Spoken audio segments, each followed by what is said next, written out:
어젯밤과 함께 떠나갔던 안개는 나를 전혀 바라보지 않잖아. 우리 둘 사이 관계는 깊지 않아. 관계는 깊지 않아 보이는 거 알잖아.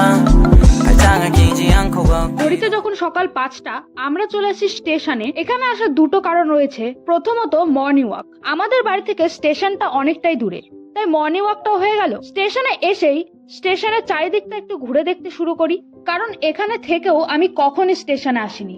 আমরা চলে আসি স্টেশনের পেছনের সাইডটায়, যেখানে এত সুন্দর একটা গাছ ছিল।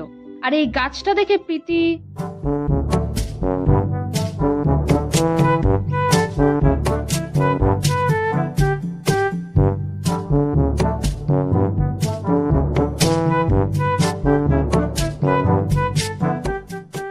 তারপর আমরা হাঁটতে হাঁটতে আরো ভেতরের সাইডটায় চলে আসি।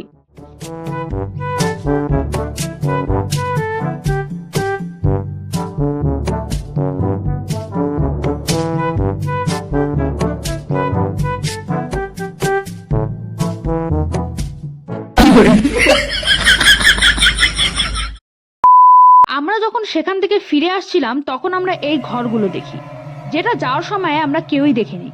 জায়গাটা আগে থেকে একটু ভূতেরে লাগছিল, কিন্তু এই ঘরগুলো দেখার পর তো আরো ভয় লাগছে।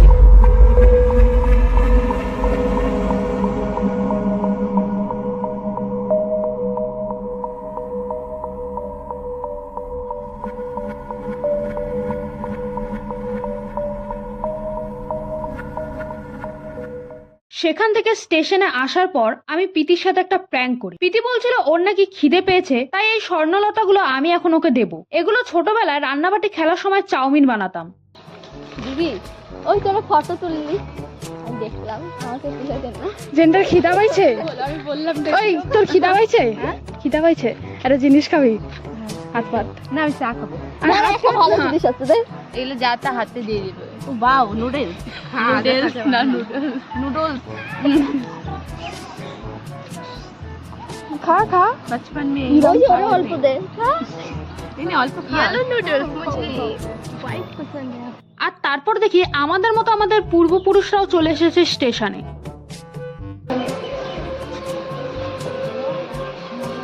অনামিকা দেখেই না। আরে ওই উপরটাই দেখ, ওই যে উপরে বলো, ওই যে দেখছে? আরে ওই যে দেখ, দাদু না রে। স্টেশনে আসার দ্বিতীয় কারণ হলো চা খাওয়া। আমার অনেক দিনের ইচ্ছা ছিল স্টেশনে বসে চা খাবো। খাওয়া হয়ে গেছে।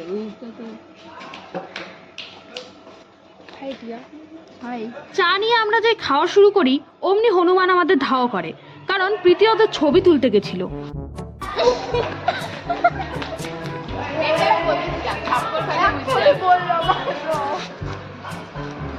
দেখছিস ওরা ওদেরকে যেই যাচ্ছে আপনি খাওয়ার দিবে বললে এরকম করছে।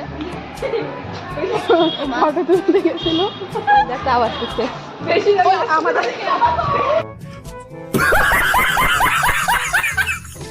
আসবো না আমি স্টেশনে। হ্যাঁ দেখো না, ফটো তুলতে গেছে চায় ও যত। আরে না না, ও হচ্ছে খাওয়ার দিতে আসছে, বুঝছো তো? আমি দিতাম কিন্তু আমার 우리는 같이 있었고 이제는 네가 떠나도 I don't care about it all.